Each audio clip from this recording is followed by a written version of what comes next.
جیسے اللہ نے مردوں میں سے کچھ افراد کو منتخب کیا، اسی طرح خالق اکبر نے خواتین میں سے چند خواتین کو منتخب فرمایا۔ سبحان اللہ،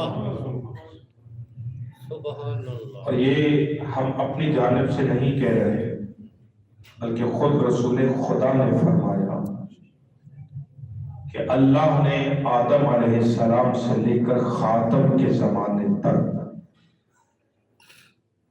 اس پورے دورانیے میں سے 4 عورتوں کو سب سے بافضیلت قرار دیا۔ سادہ سادہ لفظوں میں ساروں کی بات آگے بڑھائی جائے۔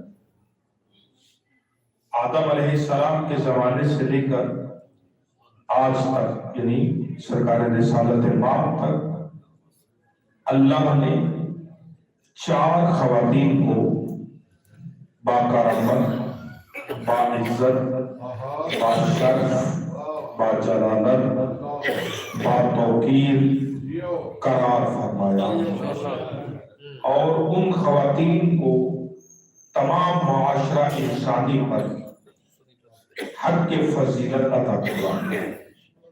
ان چنی ہوئی خواتین میں سے پہلی خاتون کا نام ہے حضرت حوا۔ تو جو فرما رہے ہیں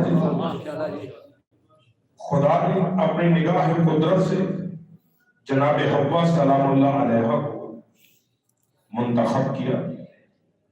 حضرت حوا کے بعد پھر خداوند متعال نے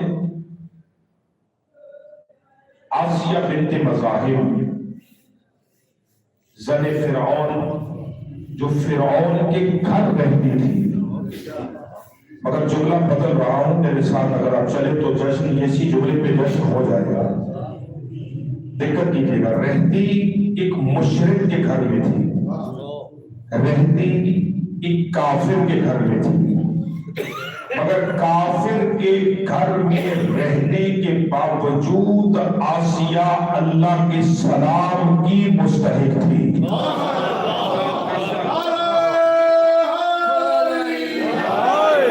ایک مشرک کے گھر میں ہے، مشرک بھی ہلکا پھلکا سا مشرک نہیں،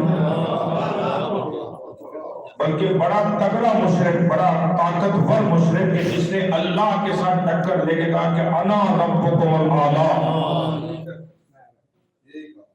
میں رب اعلی، اس نے خدا کے مقابل میں کہا۔ ایسے مشرک کے گھر میں آسیہ رہ کر پھر خدا کے سلام کی اہل قرار پائی، یعنی آسیہ پر اللہ کا سلام ہے، آسیہ کے شوہر فرعون پر اللہ کی لعنت ہے۔ مجھے نہیں بربادے میرے آسیہ پر خدا کی خدا کا سلام ہے، فرعون جو شوہر ہے آسیہ کا، اس میں خدا کی لعنت ہے، وہ اللہ کی رحمت سے دور ہے۔ وجہ کیا ہے؟ کبھی دقت کی ہے، کبھی سوچنے کی کوشش کی ہے ہم نے کہ آسیہ رحمت الہی کی اہل کیوں قرار پائے؟ فرعون اللہ کی لعنت کا حقدار کیوں قرار پایا؟ تو ایک وجہ سمجھ میں آتی ہے، چونکہ آسیہ اپنے زمانے کے نبی کے حق میں وفادار ہے۔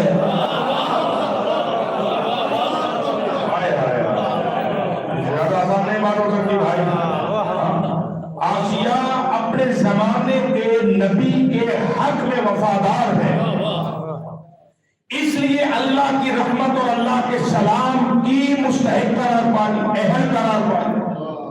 فرعون چونکہ اپنے زمانے کے نبی کے حق میں غدار ہے،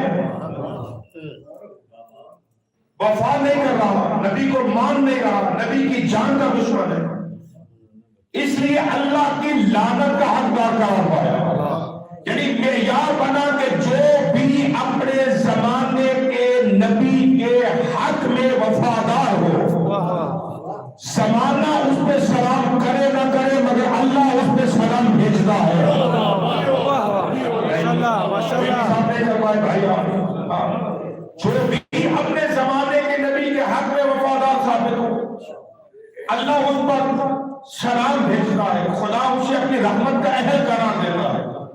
اور جو اپنے زمانے کے نبی کے حق میں دغا کرے، بے وفائی کرے، نبی کو فریب دے، نبی کو ماننے سے انکار کرے، نبی کے مقابلے میں کھڑا ہو جائے، زمانہ اسے لاکھ اچھا کہے، لیکن اللہ اسے اپنی لعنت کا حقدار قرار دیتا ہے۔ تو اب عزیزان گرامی میں جو نتیجہ آپ کے خبر درس کرنا چاہ رہا ہوں وہ نتیجہ یہ ہے، اگر کوئی خاتون حضرت موسیٰ کے حق میں وفادار ہو تو اللہ اس پہ سلام بھیجتا ہے، اور اگر کوئی شخصیت محمد کے حق میں وفادار ہو،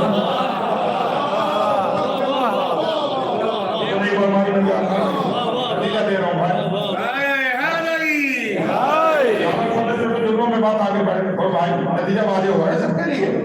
حضرت آسیہ نے وفا کی ہے اپنے زمانے کے نبی حضرت موسیٰ کے ساتھ، فرعون نے دغا دیا ہے اپنے زمانے کے نبی حضرت موسیٰ کے ساتھ۔ جو موسیٰ کے حق میں وفادار تھا وہ قوم مشرک کے گھر میں ہے، لیکن اللہ اس پہ سلام بھیج رہا ہے۔ فرعون چونکہ نبی کے حق میں غدار ہے، اللہ اسے اپنی لعنت کا حقدار قرار دے رہا ہے۔ اب سوال کیجئے امت مسلمہ کے علماء پر کہ اگر آسیہ موسیٰ سے وفا کرے تو وہ سلام کے قابل، اور ابو طالب محمد سے وفا کرے تو کافر کیسے ہو گیا ہے؟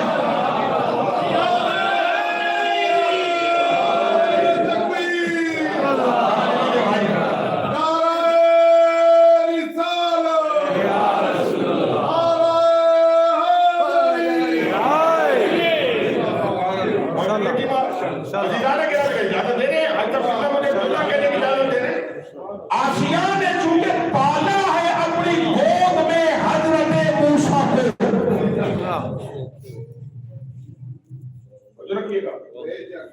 حضرت آسیہ نے حضرت موسیٰ کو اپنی گود میں پالا، چونکہ آسیہ کی آغوش قرار دی گئی حضرت موسیٰ کے لیے بطور مسکن۔ یہی وجہ ہے کہ تاریخوں میں یہ جملے موجود ہیں کہ وہ آسیہ فرعون کے نکاح میں تھی، لیکن فرعون کو آسیہ پر تصرف کرنے کی جرت حاصل نہیں تھی۔ اس سے زیادہ آسان نہیں کر سکتا بھائی، تصرف سمجھتے ہیں جو شادی شدہ افراد تشریف فرما ہے۔ فرعون آسیہ کا شوہر ہونے کے باوجود آسیہ پر حق کے تصرف نہیں رکھتا تھا۔ جب بھی فرعون آسیہ کے حجرے میں آتا تو فوراً فرعون پر مرغی کا دورہ لگتا، یہ ہلنے جلنے کے قابل نہ رہتا۔ کیوں؟ اس لیے کہ آسیہ امانت گاہ بنی ہوئی تھی ایک نبی کو پالنے کی۔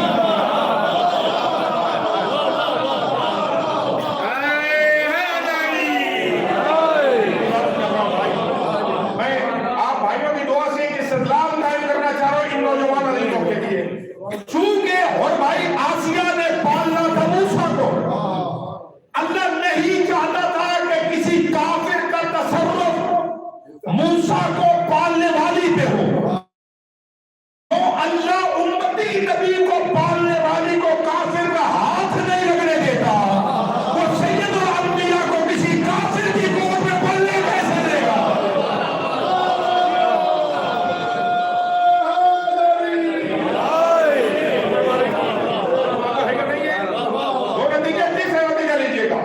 تاریخوں میں یہ جملے میرے بھائی موجود ہیں، یہ میرے نوجوان عزیزوں کے لیے دلیل انشاءاللہ قاطع ہو جائے گی، اس دلیل کا توڑ نہیں آیا جا سکتا۔ تاریخوں میں یہ جملے موجود ہیں، چونکہ آسیہ نے پالا تھا حضرت موسیٰ کو، اسی لیے ذات حق سبحانہ و تعالی نے وعدہ فرما لیا کہ جنت میں حضرت آسیہ کو ہم محمد کی زوجہ قرار دیں گے۔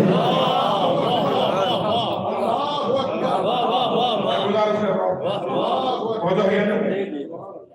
اللہ نے عہد کر لیا، وعدہ کر لیا کہ آسیہ جنت میں اللہ اکبر ہمارے مصطفیٰ کی زوجہ بنے گی۔ توجہ، حضرت آسیہ زوجہ